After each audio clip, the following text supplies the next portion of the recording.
নমস্কার, বড়দের প্রণাম, ছোটদের ভালোবাসা জানিয়ে আজকে নতুন একটা ব্লগ শেয়ার করছে। তোমাদের সবাইকে স্বাগত সুজাতার সংসারে।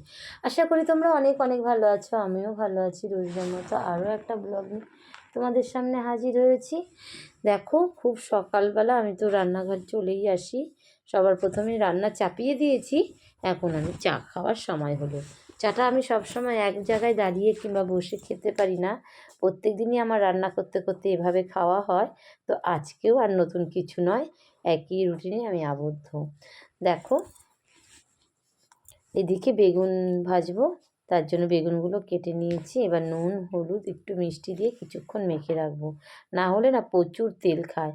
আর বেশি তেল থাকলে আমার ছেলে খেতেই চাইবে না। ওরা বেগুন পোড়াটা বেশি পছন্দ করে তুলনামূলকভাবে, তবুও কখনো কখনো বেগুন ভাজা খেতে তো বেশ ভালো লাগে গরম ভাতে ঘি দিয়ে, কিন্তু ওরা খেতেই চায় না। তার জন্য তোমার এই যাতে তেলটা বেশি না ঢোকে, নুন আর একটু চিনি আর হলুদ মেখে রেখে দেবো।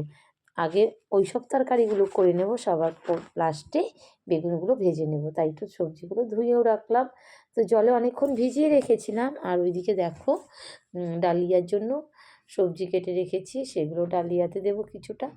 আর হচ্ছে তোমার মুগ ডালে দেবো, মুগ ডাল করবো গাজর, ফুলকপি আর হচ্ছে মূলো দিয়ে। এই কটা দিয়ে হচ্ছে তোমার মুগ ডাল করবো। আর এদিকে দেখো, বেগুন ভাজাটা অনেকটা কিছু হয়ে গেছে, মানে পেঁপে তরকারিটা বসিয়েছি। আগে তো তোমার বেগুনটাকে নুন হলুদ মাখিয়ে রেখে দেওয়ার পরে তোমার আলু পেঁপের তরকারিটা করেছি। আলু পেঁপের তরকারিটা, এই পেঁপেটা না বাপের বাড়ির থেকে এনেছি, এত ভালো এত ভালো কি বলবো, ভাষায় প্রকাশ করতে পারছি না। তারপর দেখো, বেগুনগুলো ভাজা হয়ে বসিয়ে দিয়েছি। আর এদিকে মুগ ডালটা ভেজে ছোটো বাটিটাই সেদ্ধ করলে কি তোমার তাড়াতাড়ি সেদ্ধ হয় বলে আমি সবসময় এই বাটিটাতেই সেদ্ধ করি, তারপরে বড় পাত্রে ঢেলে নিই সেদ্ধ হওয়ার পরে। আজকে আর প্রেশার কুকারে সিটি দিইনি, ডাল বেশিরভাগ আমি প্রেশার কুকারেই সিটি দিই, কিন্তু আজকে আর দিইনি। তো এইদিকে দেখো, প্রেশারে ডাল দিয়েছি। আর এদিকে ডালিয়াটা, তরকারিটা যে কষিয়ে নিয়ে ডালিয়াটা দিয়ে দিয়েছি। এবার প্রেশারে 2টো সিটি দিয়ে দেবো। সকালে সবাই ডালিয়া খাবো, সেই কারণে ডালিয়া করছি। তো যেহেতু নিরামিষের দিন, একঘেয়ে ভাত রুটি কিছুই ভালো লাগে না, কোনো কিছুই ঘেয়ে ভালো লাগে না, তাই একটু নতুন পরিবর্তন খাওয়ার।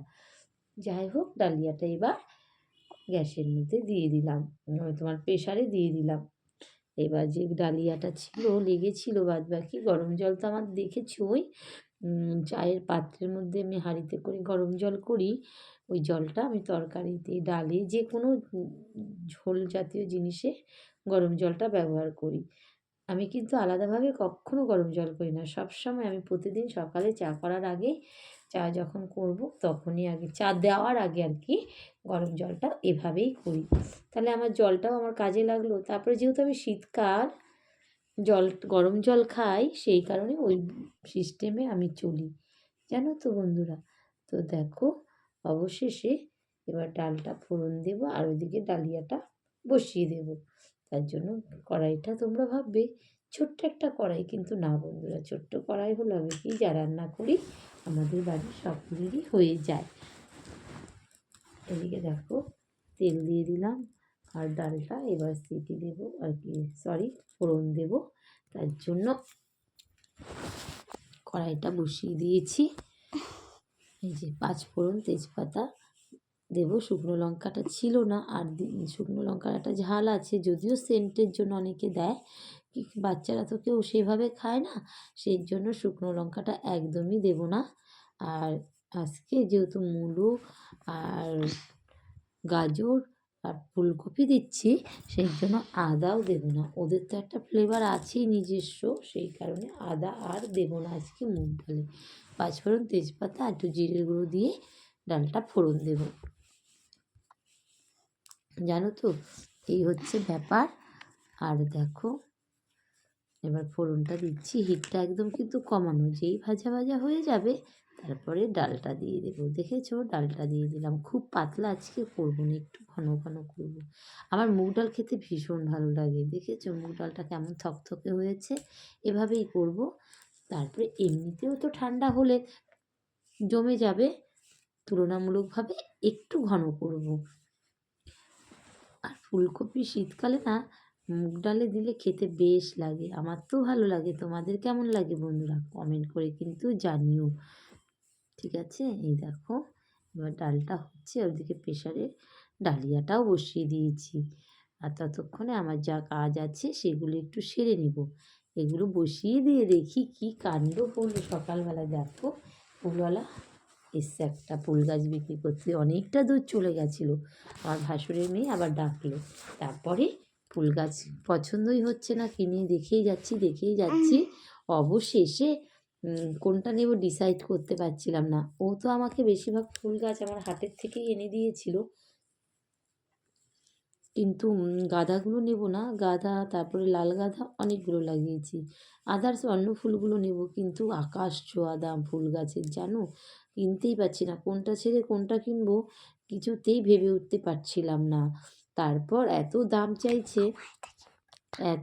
চাইছে। তারপর ওই বেগুনি কালারের যে একটা ফুল গাছ দেখতে পেলে, ওইটা আমার পছন্দ হয়েছে, কিন্তু দাম অনেক চাইছিল, 30 টাকা 40 টাকা করে এক একটা গাছ চাইছিল। কিছুতেই নেব না, ওনার মতো ধনী দেখিয়েই যাচ্ছে। তো এই অনেকগুলোই দেখিয়েছে। হ্যাঁ, ওনার কোনো ক্লান্তি নেই, যেহেতু বিক্রি করতে এসছে কাস্টমারকে তো ডিল করতেই হবে, রাজি করাতেই হবে, পছন্দ করাতেই হবে, এটা ওনার ব্যবসা।